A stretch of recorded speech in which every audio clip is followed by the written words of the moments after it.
أكبر أشهد أن لا. Ano 722, o mundo acabou.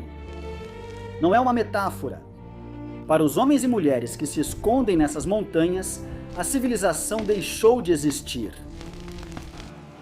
Em apenas 11 anos, uma tempestade de aço vinda do deserto apagou o reino, Visigodo, Toledo, Zaragoza, Sevilha. Tudo queimou, não nos resta mais terra. Corremos para o norte até que o mar nos cortou o caminho. Atrás de nós, só água à frente. O maior exército que a história já viu, o Califado Omíada, governa da Índia até os Pirineus. Eles são invencíveis e no meio desse império colossal resta apenas um ponto de resistência. Uma cueva. 300 homens famintos. Se eles caírem hoje, a Espanha nunca será formada.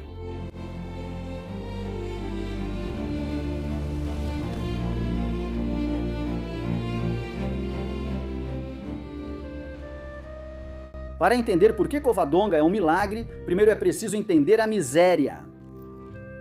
Eles não eram um exército brilhante com armaduras de prata, eram refugiados, eram os restos de um naufrágio nacional. O que dói mais do que a fome? A vergonha. 10 anos atrás eu tinha terras, servos, um nome, hoje durmo na lama e brigo com os ratos por um pedaço de pão duro. Eles nos chamam de exército da salvação, mas olhe para nós, somos espectros. A moral estava destruída. Muitos viam a invasão como castigo divino, mas os pecados dos reis godos ainda nos acompanham. A traição da família Witiza, a corrupção de Cadência, nem tudo havia sido pago com sangue. E na Batalha de Guadalete, os muçulmanos não só conquistavam cidades, eles conquistavam almas. Os dos outros ofereciam paz, impostos baixos e ordem. Não é. A tentação de se render era constante. Dizem que em Córdoba a água é encanada, que deixam os cristãos rezarem. Se pagam o tributo, por que temos que morrer aqui, Pelayo? Porque o tributo não é só dinheiro. Meu amigo, é a sua memória, a dos seus antepassados e a dos que virão depois de você. Eu sei que estamos por um fio e a esperança está cada vez mais difícil de manter, mas tenha fé em Deus e em todos nós.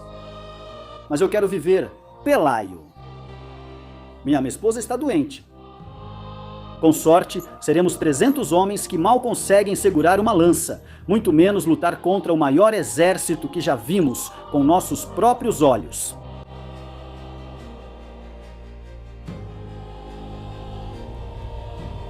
Se descermos agora e nos submetermos, não restará nada do que fomos. Nossos nomes serão esquecidos, nossas casas não serão mais nossas, e nossos filhos crescerão servindo a outros homens e a outro Deus.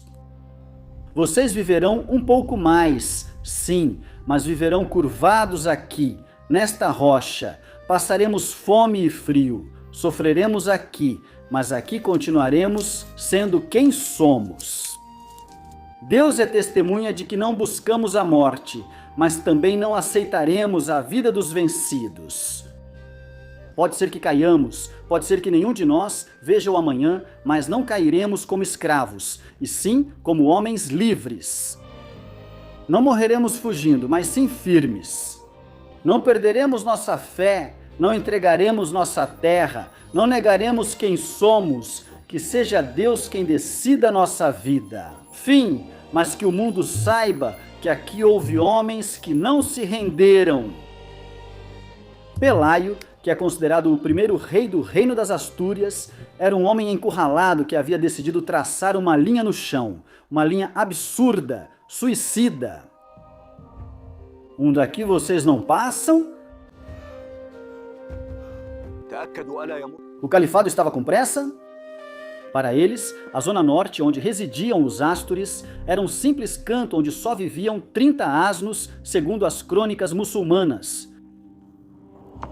enviaram o general Alcama com cerca de 2.000 soldados entre infantaria e cavalaria, e junto com ele o bispo Opas. Opas é a figura-chave dessa tragédia. O colaborador, o homem que te diz que a resistência é inútil. A resistência é inútil. Vocês me chamam de traidor? Eu salvei vidas. Eu evitei que Toledo fosse saqueada. Eu compreendi que o vento da história havia mudado. Pelayo é um tolo, um fanático que vai sacrificar seu povo por orgulho. Deus entregou o Regnum ao Islã, e se opor a isso é ir contra a vontade de Deus. Olhem para vocês. Com certeza vocês que agora me julgam teriam feito o mesmo que eu, não é verdade? Opas foi quem subiu primeiro até a caverna para parlamentar, bispo do antigo reino, ligado ao partido dos Viticianos. Pelayo o esperava na caverna. Homem de armas do último rei visigodo, agora um rebelde, 2 homens frente a frente, 2 lealdades, render-se ou resistir. Pelayo, seja sensato. Munuza domina Gijón, homens aos milhares. Sua cavalaria é tão numerosa que seca rios inteiros ao passar. O que você tem? Esperança. A esperança não para flechas. Eu tenho a montanha, Opas. Isso aqui é uma armadilha. Se não se renderem, vão matar todos. Não restará ninguém para chorar por vocês. Vivam uma vida longa. Só precisam jurar lealdade a Munuza e pagar tributos.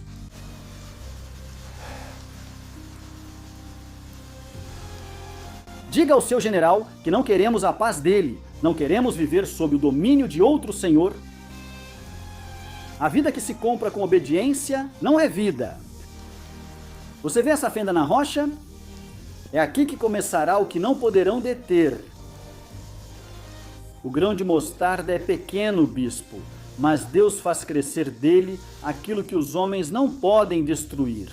Foi a última palavra. Opas baixou a cabeça e se retirou para baixo. No vale, os tambores de guerra começaram a soar. O gigante se preparava para esmagar o inseto. A estratégia de Pelayo era o desespero. Cova Dominica não é um campo de batalha, é um funil. O exército de Alcama, confiante em sua superioridade, cometeu o erro fatal de entrar na garganta. Centenas de homens em fila indiana, encaixotados entre paredes verticais. Nós os vimos entrar. Meu coração ia explodir, pensei. Este é o fim. E então, Pelayo levantou a mão. Pelayo. Eles não tinham arcos longos nem catapultas. Tinham gravidade, pedras, troncos. Agora façam chover terra. Foi um massacre. As rochas esmagavam a vanguarda, bloqueando o caminho. Os guerreiros de Pelayo se lançaram à luta com a força de quem sabe que não há possibilidade de retirada. E então aconteceu o inexplicável. As crônicas dizem que se levantou uma tempestade em que as flechas dos muçulmanos ricocheteavam contra o vento e voltavam a atingir seus próprios donos. Eles não conseguiam mirar. O céu lutava ao nosso lado. Vi os cavalos deles enlouquecerem e caírem no desfiladeiro. Eles não eram invencíveis. Agora poderei andar de cabeça erguida entre meus iguais, onde quer que eu vá, pois poderei dizer que estive lá.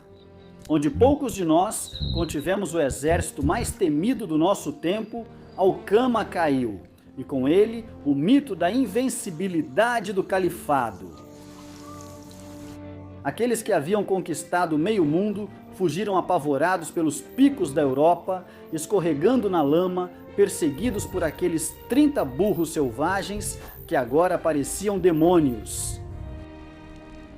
Quando a noite caiu, o silêncio voltou a Covadonga. O chão estava vermelho. 300 homens haviam detido um império. Mas não houve canções de vitória naquela noite. Não, quando pesava mais, era a lembrança dos que caíram. Dos quase 300 homens que lutaram naquele dia, apenas 40 viram um novo amanhecer. Militarmente, para Damasco, foi uma escaramuça menor, um fracasso na fronteira, quase 1.500 muçulmanos caíram na batalha. Mas para a história do que viria a ser a Espanha no futuro, foi o início de uma era milenar.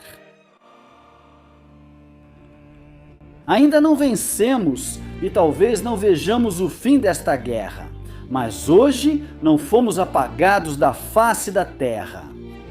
Hoje mostramos que não estamos destinados a desaparecer e que eles também podem ser feridos. Naquela caverna, naquele dia, nasceu o germe de uma nação. Dessa pequena brasa surgiria um incêndio que levaria 770 anos para chegar até Granada. Mas tudo começou aqui com um não.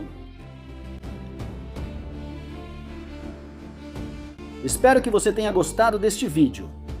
Se você puder e quiser me ajudar, torne-se um membro pagante no Patreon. Toda ajuda, por menor que seja, será mais do que bem-vinda. Até a próxima semana, seu amigo da História Hispana.